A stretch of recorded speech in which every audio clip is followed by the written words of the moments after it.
Good morning, everybody, and welcome to the first edition of the Cortina Digital Forum for those just joining now. My name is Andrea Parola, and I will be your guide today through the session about digital health. We've been hearing from the previous panel that digital health was mentioned as essential service. But what is digital health? This is what we will try to understand today. I'm not an expert myself on digital health, so I will try to see and understand with our speakers, the 5 of them, which are the benefits for patients, but citizens at large, practitioners, science and research, which is topic of the day research. Therefore, I will be asking possibly simple questions and try to help to understand quite complex issues. But we have one speaker who just left because she couldn't stay because of her tight schedule, so we had a conversation to introduce the day. So please, let us see our first speaker who could not stay longer, and the conversation we just ended.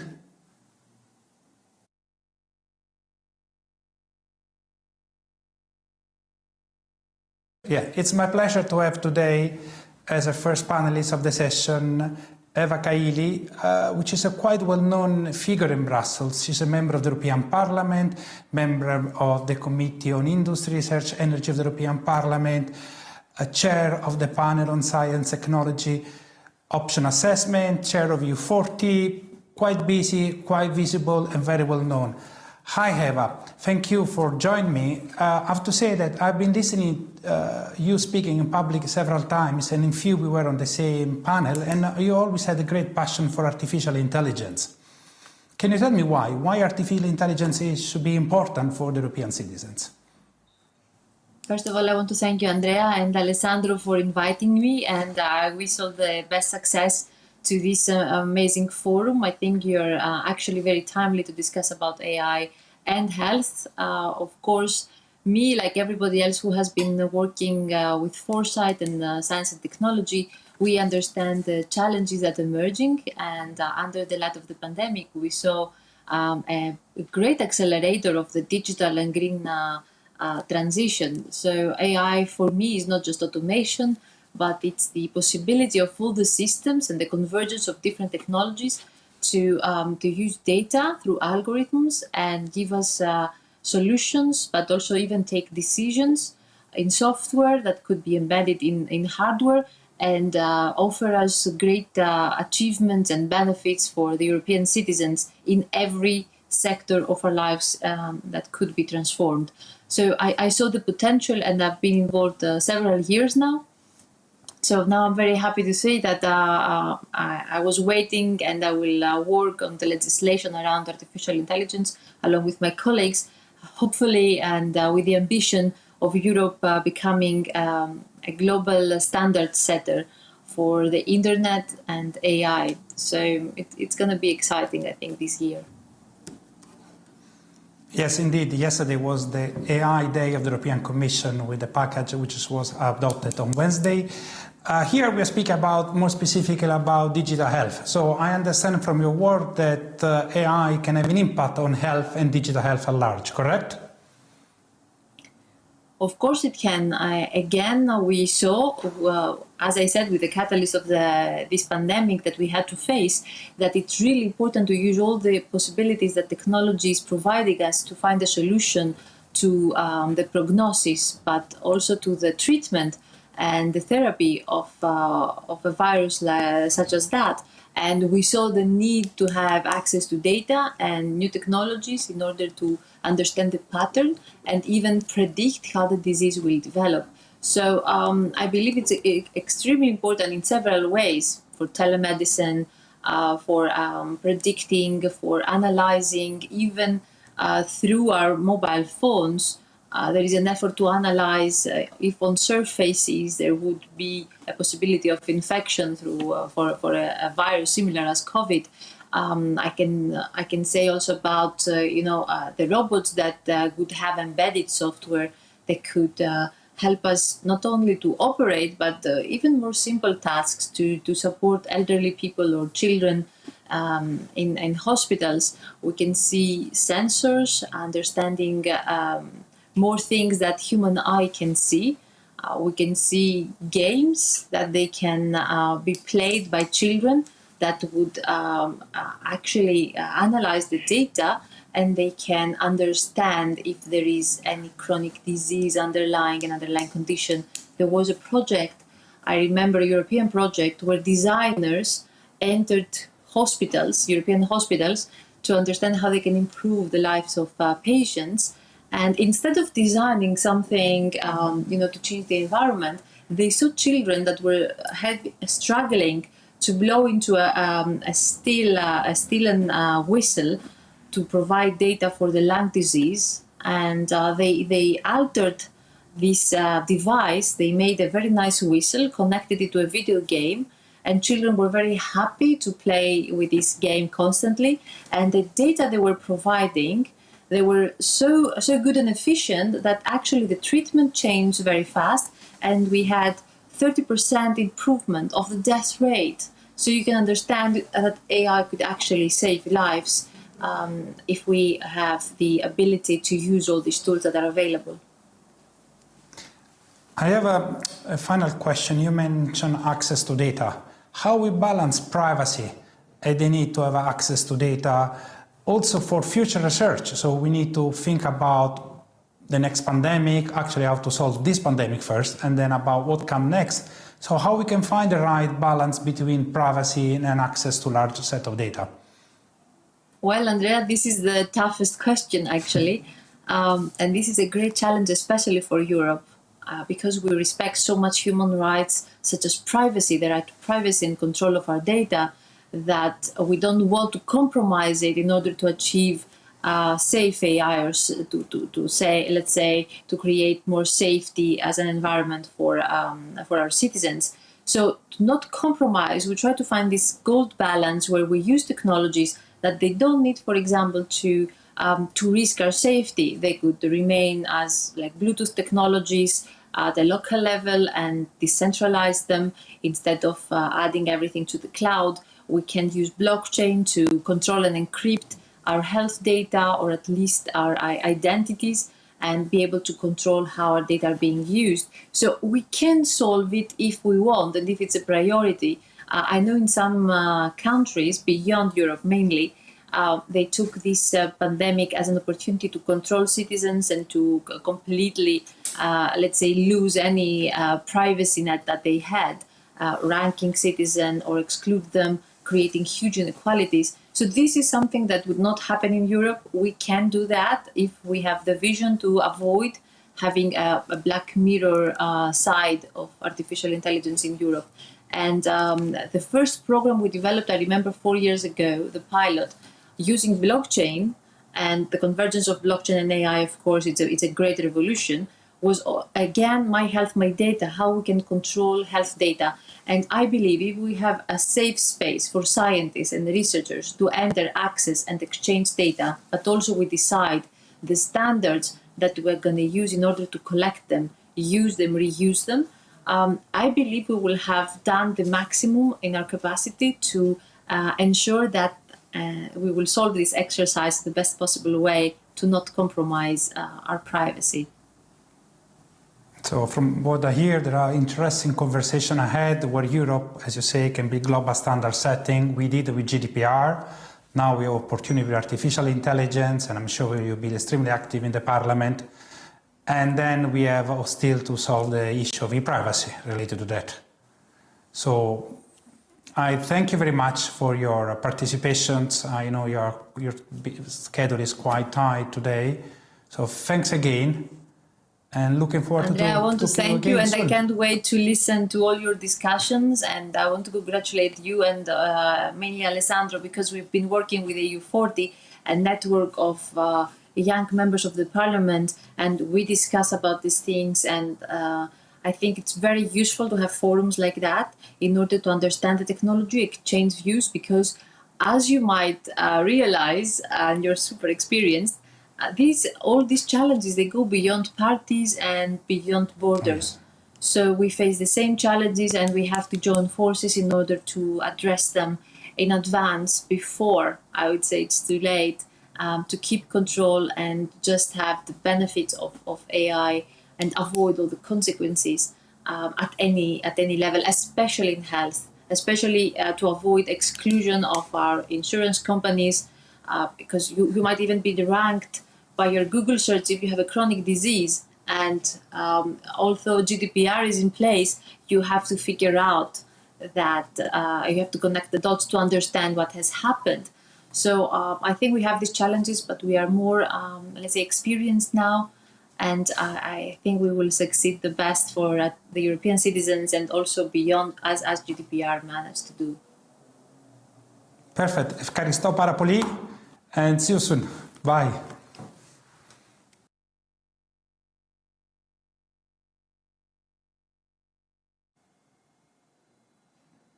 Thank you, Eva. So we got the view from a member of the European Parliament to start to set the scenes. I should be joined by a member of the European Commission, from the Director General dealing with health and food safety. I'm also, which I will be joined by. Okay, it's perfect. Hunter is there. Good morning, Hunter. How are you? Good morning. I'm very good. Thank you. Thank you for the invitation. It's good to be here. So you heard Eva Kaili. I will start with you. We are speaking about digital health, but what is it, digital health, from your perspective, that you work on digital health for the European Commission? Yeah, well, I wanted to also perhaps at the beginning also recall some of the words of MEP Kaili, who highlighted the importance of the day yesterday with the unveiling of the AI package, so-called AI package, with a coordinated plan and also with a proposal for a regulation on AI, which will of course shape the way AI is developed and deployed in healthcare in Europe. And I think when we talk about digital health, of course, I mean, there's the textbook definition of using IT and information and communication technologies for conducting medical acts, for example, in the area of healthcare. But I think if we go more to the specifics, we can talk about services such as teleconsultations, remote interventions, telemonitoring, and these kind of services that would be part of this package of digital health. And of course, there are a lot of variants when it comes to the technological platforms. They may also include, for example, mobile platforms, with mobile health being a prominent area there.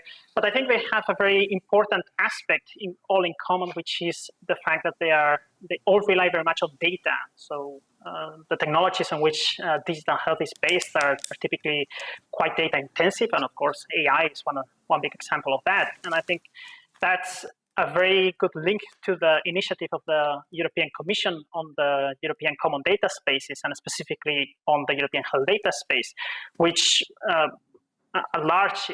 approaches or it aims at promoting the health data exchange across Europe, not only for the provision of health, but also for the for research, policy making, and regulatory activities. I think this is very important, that we also cover these secondary uses of health data, which are important not only for the regulatory aspects, but also for academia and researchers to develop new treatments and to develop new therapies that can be then deployed in the area of health. There, we are working on the Commission side. We're working on the initiative of the European Health Data Space, the legal framework, which we aim to present by the end of this year or beginning of the next. And there, of course, we're tackling issues like data protection, interoperability, cybersecurity. These are important challenges that we need to address, including also trust, because of course the European Health Data Space framework needs to be a trustworthy framework.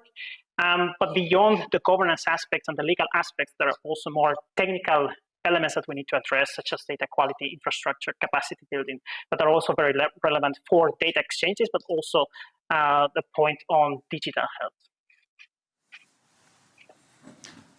Thank you very much. I mean, you touched upon some of the points that we will also raise with our speakers when it comes from research, when it comes to interoperability, trust, architecture, infrastructure. Also, we will try to see later how we can combine the need of GDPR, so data protection, with access to granular data.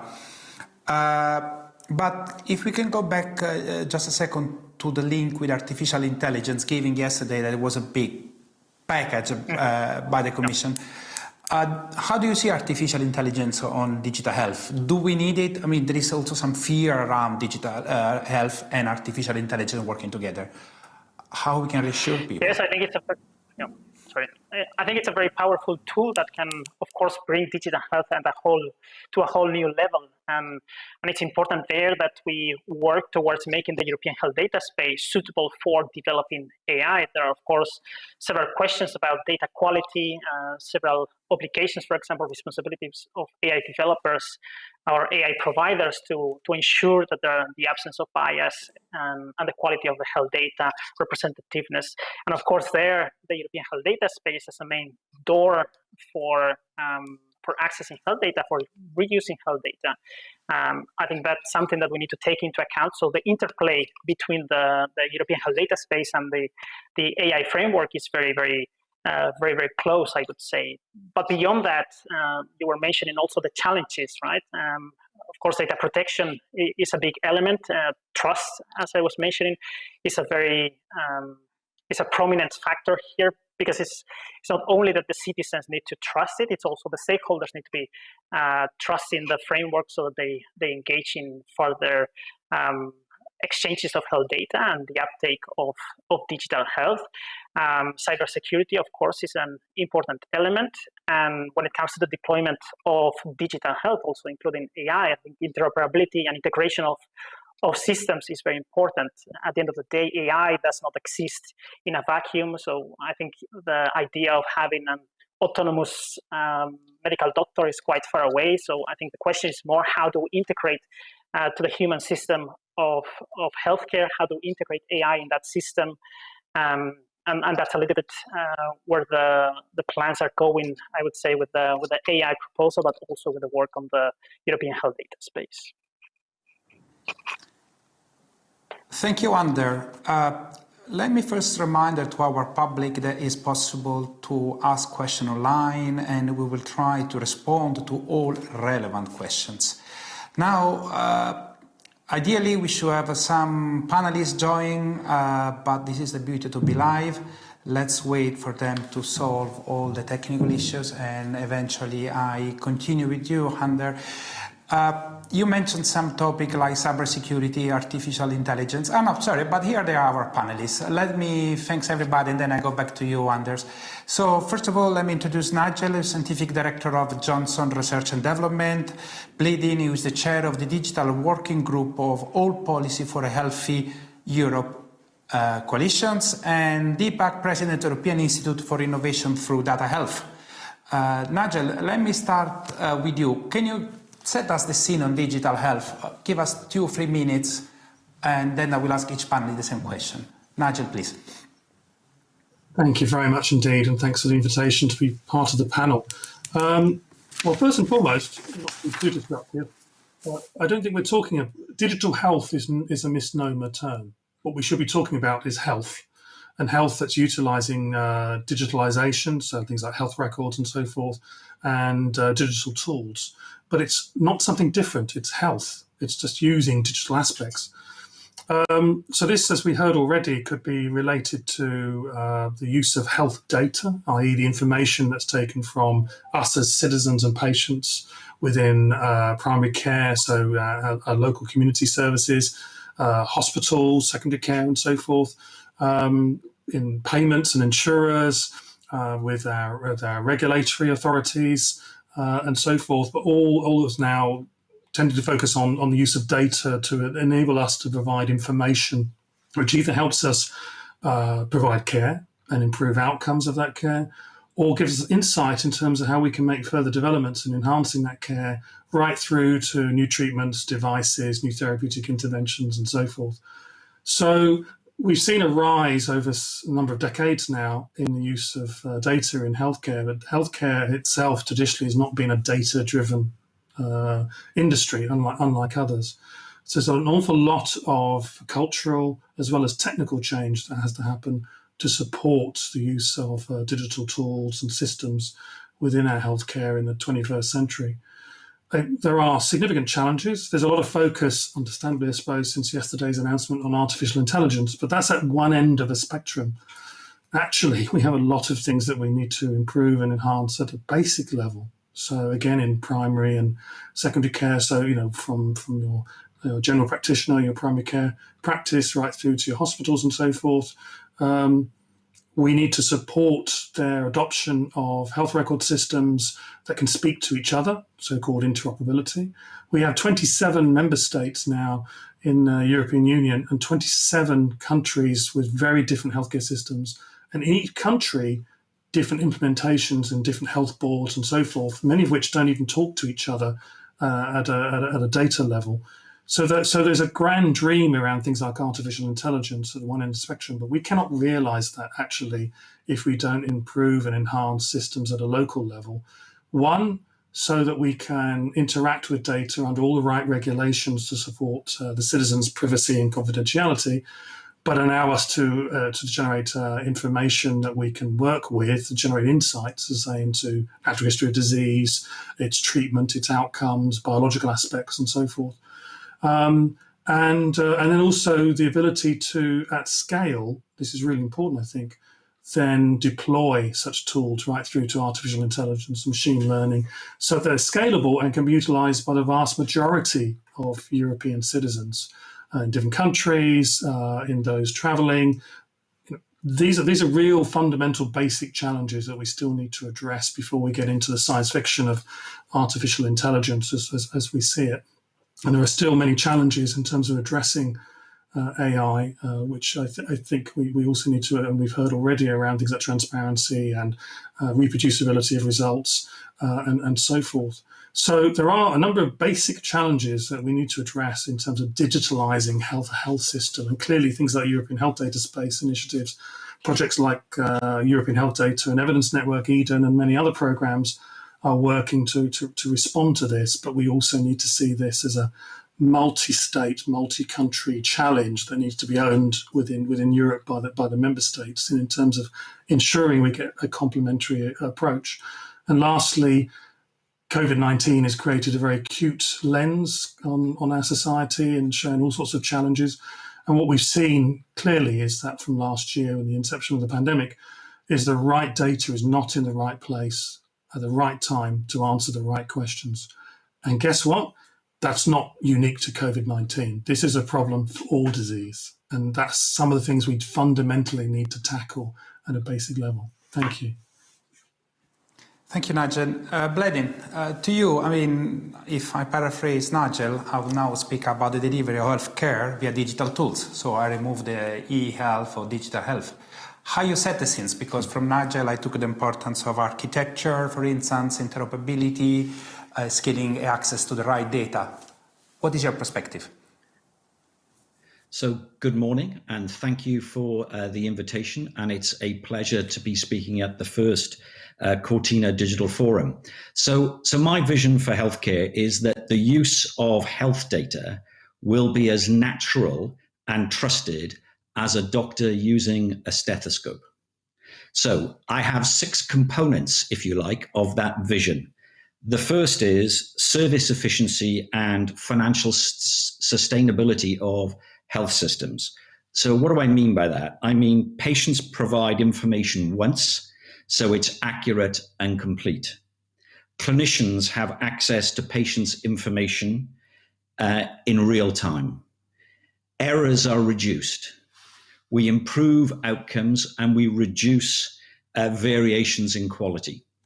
We maximize the services to our citizens and we deny them the least amount of services possible. 2, data is used for the better development of service planning, policy, regulation and laws, understanding inequalities, training AI, analytics, think the pandemic. 3, innovation. Data is used to create new pathways, new treatments, new drugs, new services, new uses for existing drugs and devices, and to help transform digital and data.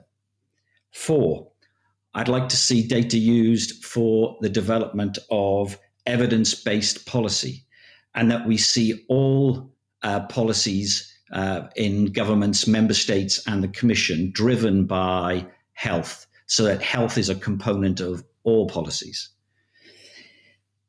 5thly, improving education, research, training, and understanding. And then finally, 6th, facilitating prevention and well-being. That's a simple statement of my vision.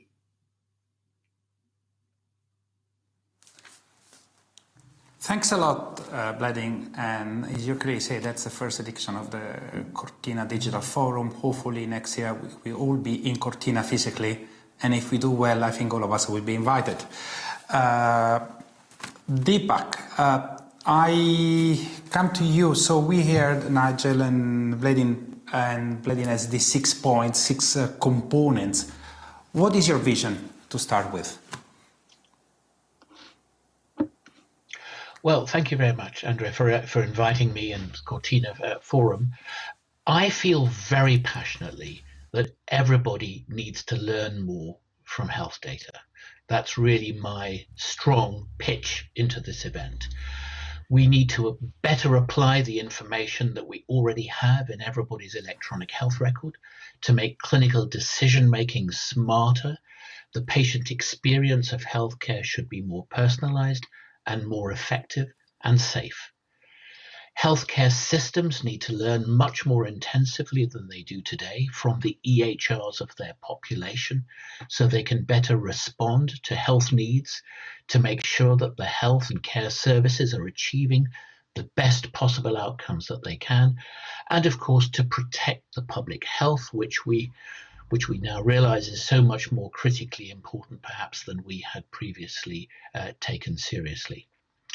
And we must accelerate research through being able to analyze data at a big enough scale, and this builds on Nigel's point, certainly at a European level, but even beyond Europe. We've got to be able to look at large numbers of patient data to identify patterns that are small and specialized.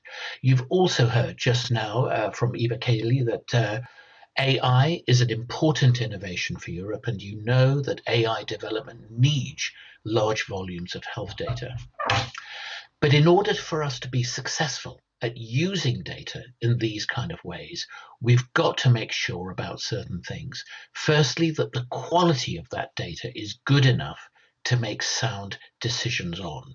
That means the data structures, the codes, the consistency of the data must be of a good quality. And that means we've got to invest more in health data. We have to treat it as precious and be willing to invest in it. That also includes being more thorough in how we adopt interoperability standards. We still don't have the level of adoption that we should expect by now, so that data can be combined when and wherever it's needed in order to support the care to individuals and populations. But as you also picked up from your closing remarks and exchanges with Eva, that we've got to make sure that we develop and embed best practices in data protection and information security, and importantly, that we engage the public in that very strongly so that everybody has confidence about the essential uses of data. And that includes encouraging patients and citizens themselves to collect data through apps and wearables and make that available for collective learning. It's about that balance between getting protection right and getting benefits that deliver value to everyone in society. That's my passion. Thanks very much for asking. Thank you, Deepak. I am aware that there was a workshop just at the end of last year where the Commission with different services, so Health and Food Safety and DG Connect attended as well. And the outcome of the workshop were 7 recommendations. So I hope we can put up the slide for a few seconds so that spectators can see that. And then I will ask each speaker to comment these 7 pillars for reaching an European health data ecosystem. So you can see the slide, thanks a lot, and you can see the 7 pillars.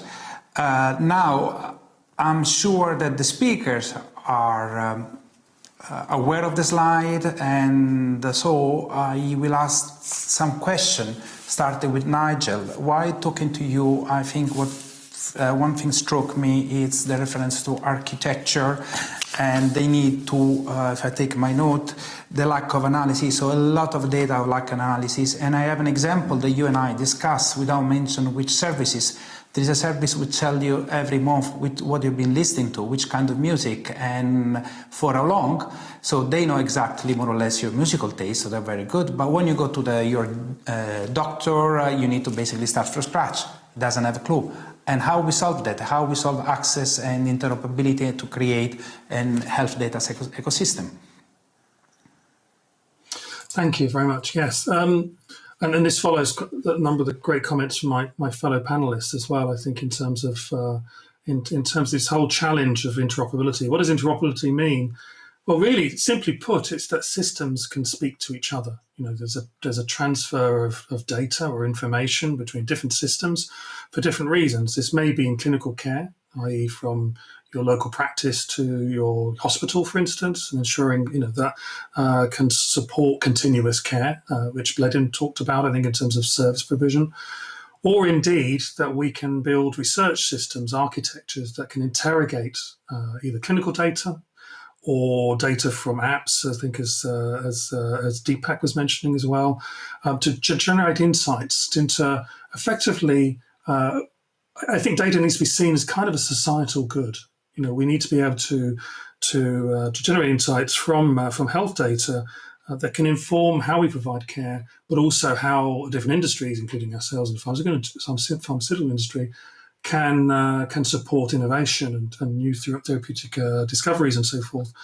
Much of what we've seen in the pandemic, of course, has been learnt from so-called real-world data, the data that's from healthcare systems available, across Europe, but also globally. There's been real challenges, though, in making a lot of this data speak to each other, and we've had to do a lot of work to harmonise, if you like, this data to be able to analyse it.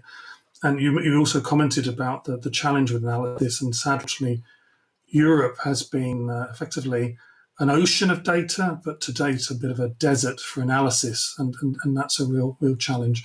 And I just want to reiterate lastly this another basic point. We talk a lot about the opportunities here. There are risks. We need to consider the benefits in proportion to those as well. But bear in mind, very importantly, there are a large number of the European population of various member states who have no digital records. They're still on paper. So, we've got a long way to go to ensure that there's an equity of this architecture around European member states. And indeed, and as Deepak mentioned, and I think my last point, the more data with a commensurate quality that we can have confidence in, the better. Individual data actually generally is of little value outside of rare diseases or so forth, where it's very infrequent.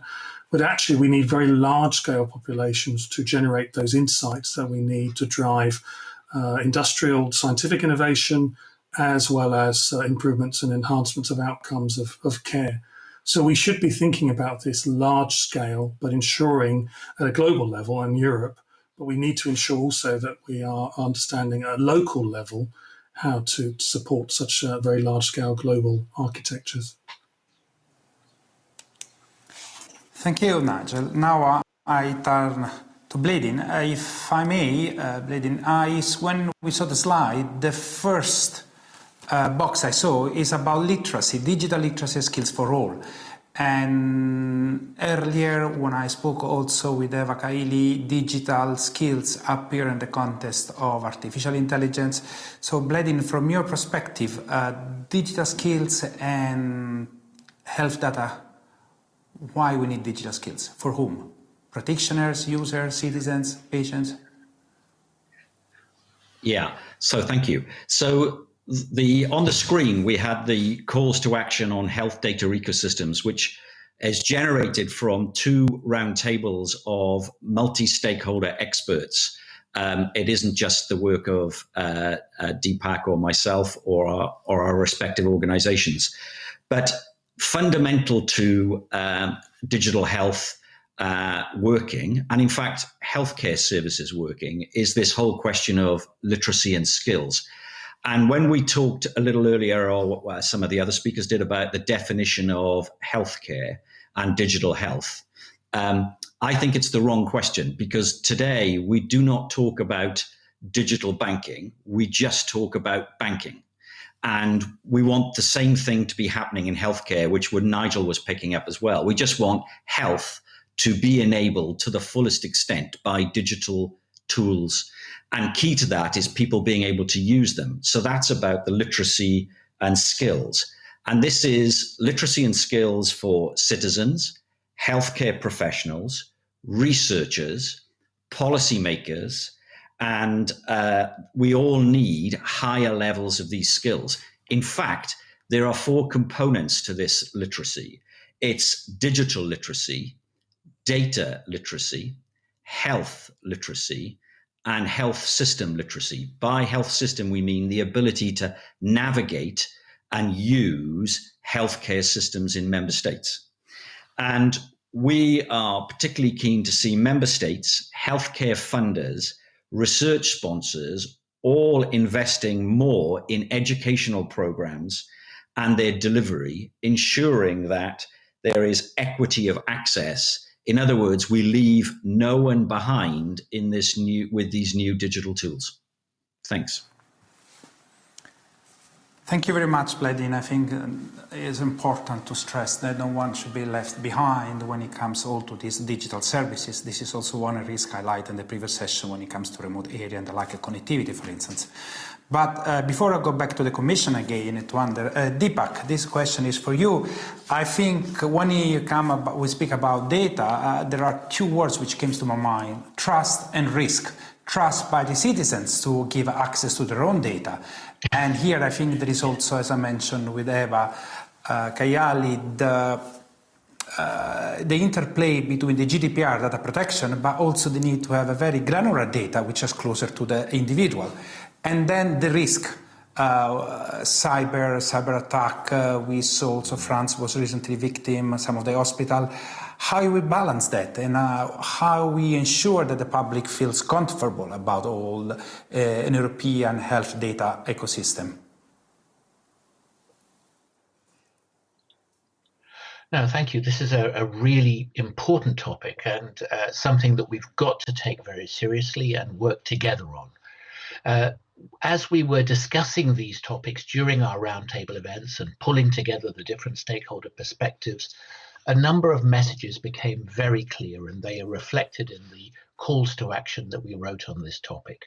Firstly, that it mustn't be assumed that when data is anonymized, if it can be robustly anonymized, which is itself challenging, that the public is quite relaxed and calm and no longer cares about how their data are used. That's not true. The public are very concerned. And what we are seeing, which is a fantastic development, is that a number of countries or regions or even localities are putting in place data access decision-making bodies who carefully consider every request for using data, for example, for research, and make decisions based on that. And we really welcome that. But in order to give Europe a coherent, consistent, and trustworthy environment for that, we do also have some quite important requests.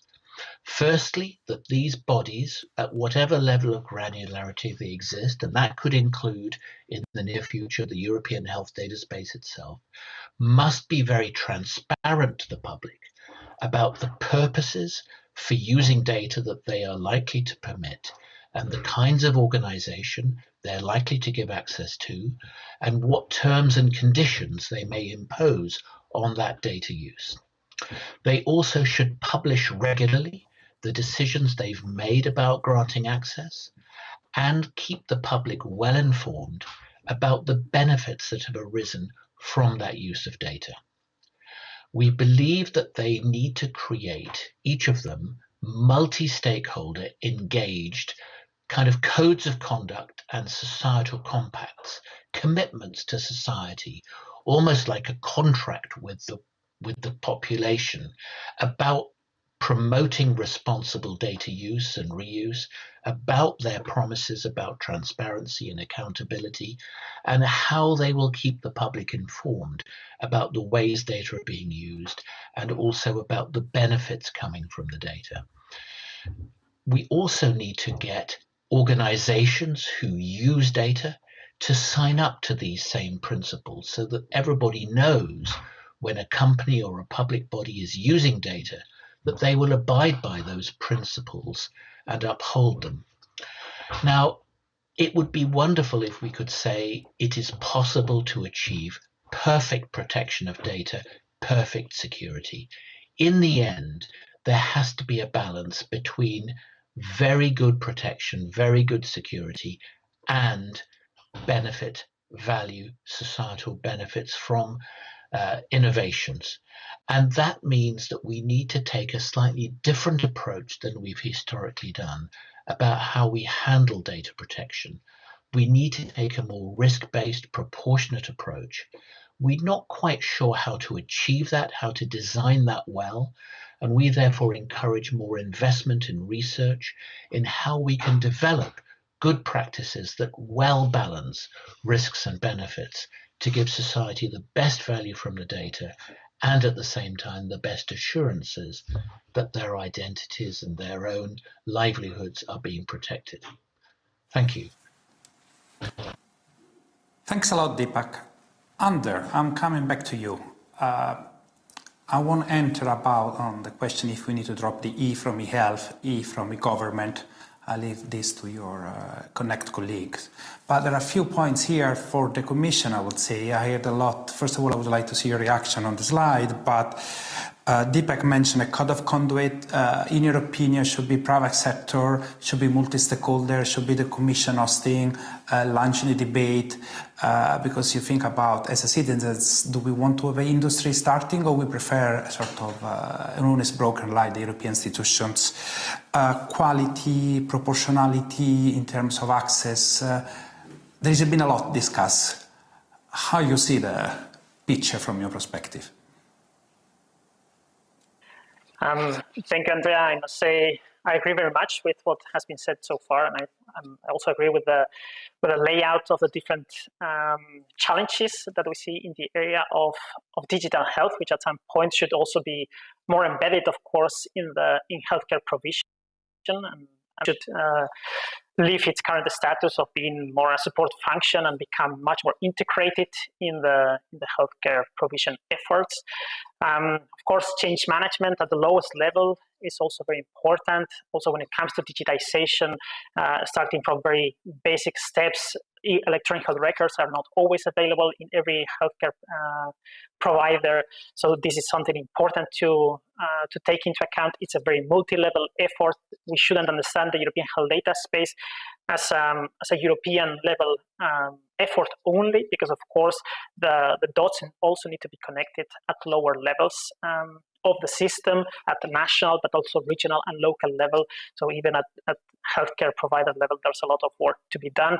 Nigel, Blevin, and Deepak were already mentioning the need for capacity building, for example, digital literacy skills. That's something that I would also agree this is something that we need to address. Then the fragmentation, for example, when it comes to approaches for the exchange of health data, that's something that is in scope for the European health data space. Of course, we see that there are many different approaches for the implementation of GDPR rules in health, and that's also something that we need to understand better and also try to address in the European health data space when it comes, for example, to the access conditions for health data, for researchers, for example, because of course that has also a very clear impact on the trust of citizens. I think the approach that Deepak was mentioning, for example, the risk-based approach is also very important. There are, of course, different categories of data that can be exchanged also in different formats and different ways, anonymized, pseudonymized. So this is something that we need to take into account. Nigel was mentioning very much architecture and interoperability. There, I would like to go back to the work that has already been done by the eHealth Network, for example, in the context of MyHealth.eu, the current infrastructure for the exchange of health data for healthcare provision, which already exchanges health data between 7 member states for including patient summaries and e-prescriptions. But we are, of course, aiming at strengthening the system and aiming at EU-wide rollout. But this is also the European health data space is also a great opportunity to extend the system further to also include further reuses of health data, as I was mentioning, research, policy making, and regulatory activities. And of course, data quality, that's also another important element. And of course, it doesn't, there's not much use of exchanging data which is not of the highest quality. The AI regulation has also certain obligations for the providers of AI when it comes to training their algorithms, and of course they also need to trust the data that is used, because we also see that some architectures may be very privacy preserving to the extent that, for example, the researcher doesn't see the full extent of the data set. So that's something that we need to bear in mind to also establish trust on that side of the European health data space. Regarding the code of conduct, I mean, of course, it's very important to have an involvement of all stakeholders in the European health data space. That includes the public sector, but also the industry. And of course, the code of conduct is one of the instruments which could be used, for example, when governing the secondary uses of health data, but not the only one. And that's also something that will be addressed in the broader framework of the European health data space. Thank you very much, Ander. Gentlemen, we have almost 10 minutes left, so we need to also be sharp and short. Anders, you already think you will get a last question for you. It's one of the message you want to give to European citizens and the audience of today, why we should push for European health data. But I go back to Nancet because you say something that for me is a bit philosophical, if I may say, data for societal good, the benefit for society. In 1 minute and a half, what do you mean? How we can achieve that? Okay. Let's try and think of this as from a citizen's point of view then, and judging from all the comments from fellow panelists. Every citizen in Europe should look forward to a future where the data on their health is used to improve their treatment, their care, and their outcomes with the very best treatments available. And we should be able to understand at a larger level across Europe what that means for citizens and for right across Europe. So we need to understand what's going on in the real world. Secondly, that the only way to do that is to be able to use data with all the right safeguards, and these are technical, legal, and code of conduct as well, to safeguard the use of such data for research. And this research by many, by your carer, by other academic researchers, by industry, by payers and government and so forth, all of whom are generating further insights into improving healthcare outcomes, quality of life, and longevity of life, hopefully again with quality of life, for all European citizens. This is the kind of vision that we need to aim for. Technology, interoperable technology and architectures in different member states need to support that. And there needs to be appropriate governance, codes of conduct, and solutions to enable this to operate efficiently without all the kind of bottlenecks and challenges we see today. And this should be fully transparent as best as possible to us as citizens, of course, and to all of those providing care and doing research and so forth. And I think that's a kind of vision overall, whether philosophical or not, which we should be aiming for, and in terms of scale and also equity across member states and for all citizens at large. Thanks a lot, Nigel. Vadim, we have the 7 pillars. I hear from you the 6 components. Where we go next? So we had the 2 workshops, one as I mentioned earlier, at the end of last year. How we make this happen? In 1 minute and a half. 2. So the European Commission has got the joint action towards a European health data space, where member states will try to give practical ideas and developments for the European health data space. But no member state and Europe even as a whole is not going to find a solution to the challenges that we have with healthcare, in the same way that the pandemic has proven that actually this is a global challenge and healthcare is a global challenge. So we have to collaborate. And this is not so easy for industries, and by industries, I mean not just healthcare. So we need tech, pharma, med tech, and then a whole range of other industries that have an involvement in healthcare that many people may not understand. And this collaboration has to work across borders and across sectors. And one of the examples I just give as a really quick one is financial services, where in the United Kingdom, Barclays Bank has got something called Barclays Eagles, where it is training free its customers in digital. So the ability of healthcare systems to reach into and collaborate with financial services across Europe to actually increase the literacy skills is just one example.